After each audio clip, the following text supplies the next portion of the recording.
आदाब नाज़रीन, मैं हूं सनम एजाज। देख रहे हैं आप ग्राउंड रिपोर्ट, और ग्राउंड रिपोर्ट में पहली खबर से आपको अलर्ट कर देंगे, क्योंकि अलर्ट कुछ दिन पहले जारी हुआ था। अलर्ट इंटेलिजेंस इदारों ने अलर्ट जारी किया था और बताया था कि मिलिटेंट्स प्लान कर रहे हैं जम्मू श्रीनगर कौमी शाहराह पर साल 2019 जैसा ब्लास्ट करने की प्लान कर रहे हैं। और इस हवाले से अलर्ट ये भी आया था, इंटेलिजेंस अलर्ट था कि होशियार रहा जाए। और उसी होशियारी के पस मंज़र में आज भी फोर्सेस ने क्लेम किया, दावा किया कि एक बड़ा हमला जो है, बड़ा नुकसान जो है उसे बचा गया। और पुलवामा ज़िले में मिलिटेंट कोशिश कर रहे थे प्लांट करने की, आईडी लगाने की, लेकिन आईडी लगाने या प्लांट करने से पहले ही नाकाम बनाया गया। और एक सेंट्रो कार में से 40 से 45 किलोग्राम के करीब आईडी जो है वो बरामद की है। आईजी कश्मीर ने आज प्रेस कॉन्फ्रेंस भी सुबह श्रीनगर में दी।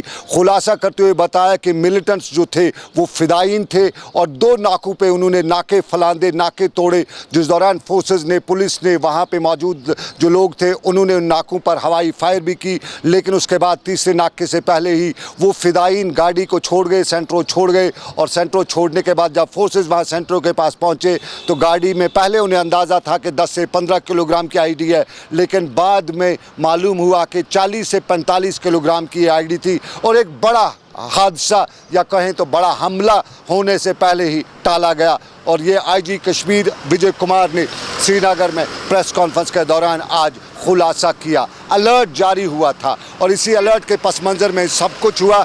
हम आपको सीधा श्रीनगर में आज आईजी कश्मीर विजय कुमार ने जो कुछ भी प्रेस कॉन्फ्रेंस में इस हवाले से बताया वो हम आपको बताते हैं। पुलवामा पुलिस को पिछले वीक से लगातार खबर आ रहा था कि मिलिटेंट्स जैश मोहम्मद और एचएम मिलकर एक सुसाइडल अटैक करने वाला है और एक सेंट्रो कार लिया है, उसमें आईडी भर के एनी टाइम अटैक कर सकता है। तो कल दिन में और मैच्योर हो गया था और उसको और डेवलप करके कल शाम में पुलवामा पुलिस ने आर्मी, सीआरपीएफ और एसओजी पार्टी का डिफरेंट नाका लगाया।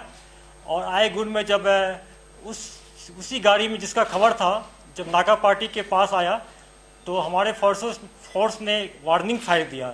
वार्निंग फायर करने के बावजूद मिलिटेंट गाड़ी घुमा के वहाँ से भागा। अगला नाका पार्टी भी उस पर फायरिंग किया, वार्निंग फायरिंग किया। तो उस जगह मिलिटेंट चूँकि अंधेरा था, गाड़ी को छोड़ के वहाँ से भाग गया। हमारी पार्टी दूर से लाइट से देखा तो कुछ सस्पिशियस लगा, और जब गाड़ी का सेम नंबर मिला जिसको एक्सपेक्टेड कर रहे थे हम लोग, तो कॉर्डन को टाइट कर दिया और फर्स्ट लाइट का वेट करा। और आज मॉर्निंग में अपना बीटी स्क्वाड गया। जब उसने देखा कि इसमें आईडी एक्सप्लोसिव लोडेड व्हीकल है, तो हमारी टीम वहां जाके उसमें आर्मी, सीआरपी, पुलिस की टीम जाके उसको पूरे टेक्निकल ढंग से उसको डिफ्यूज किया। और इस ढंग से पुलवामा पुलिस ने सिक्योरिटी फोर्स के मदद से इस बहुत बड़े हादसा होने से रोक लिया।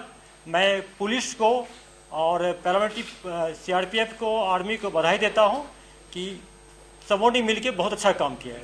विजय कुमार आईजी कश्मीर की प्रेस कॉन्फ्रेंस।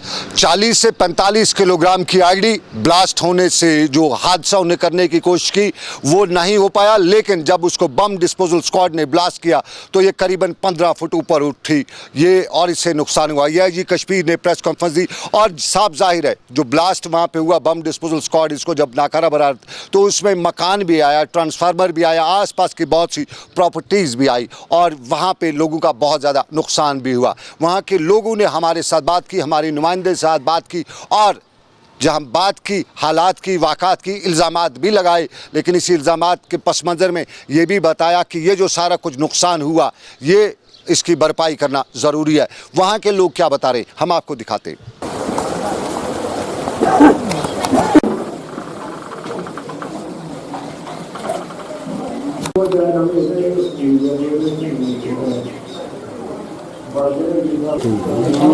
दोप यह पाई अंदर कुन बत खेवान दोप तुम नीव नबर यह गड़ ये वोपर द्राय बाहर ये दोप ना गड़ कह नंबर वंबर तो यह पे गई कम तो दोप बिहू सा तुम अंदर सुबह कड़ पे नबर 6 बजे दोप नीव सा अत माइन वाइन मज अमी पाई क्या चलो बस। हमारी अपील ये है कि जो नुकसान हुआ है उसका मुआवजा मिलना चाहिए हमको।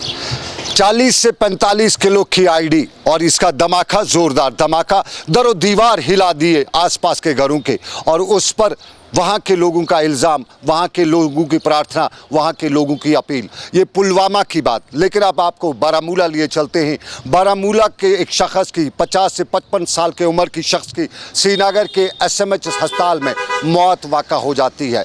मौत कल शाम को वाक़ा होती है, लेकिन उसका जो टेस्ट लिया जाता है कोविड का, उसमें आज सुबह वो पॉजिटिव आते हैं। ये शख्स बारामूला के खानपुरा का रहने वाला है। घर वालों से जो हमारी बात हुई, उसके दोस्तों से, लवाकिन से जो बात हुई, उनका यही कहना कि ये पॉजिटिव नहीं था, घर से कभी बाहर निकलता नहीं था, इलाके की इज्जत शख्सियात में जाना जाता था, मस्जिद तक की दौड़ होती थी। लेकिन इससे पिछले दिनों 15 दिन पहले इसकी चेस्ट में उन्हें थोड़ा लगा कंजशन है, उसके बाद उन्हें JVC वहाँ के लोकल अस्पताल यानी डिस्ट्रिक्ट अस्पताल बारामूला शिफ्ट किया गया। वहाँ वो कुछ दिन ट्रीटमेंट में रहा, उसके बाद उन्हें श्रीनगर के SMH अस्पताल शिफ्ट किया गया, वहाँ से रेफ़र किया गया। SMH अस्पताल में वो 2 दिन रहने के बाद कल शाम ज़िंदगी की जंग हार बैठा। और मौत तो बरहक है, मौत किसी को भी आ सकती है, लेकिन कोविड की मौत, कोविड के पॉजिटिव की मौत पर लोग सवाल उठा रहे थे। सवाल बारामूला में उसके लवाकिन पूछ रहे थे, उठा रहे थे, हमसे भी बात कर रहे थे, हमें बताते हुए बता रहे थे कि ये वो मौत है, ये उस शख्स की मौत है जो घर से कभी बाहर नहीं निकला है, उसका किसी के साथ कनेक्शन नहीं हुआ है, उसकी फैमिली में कोई भी पॉजिटिव केस नहीं है, फिर ये कैसे पॉजिटिव हो गया।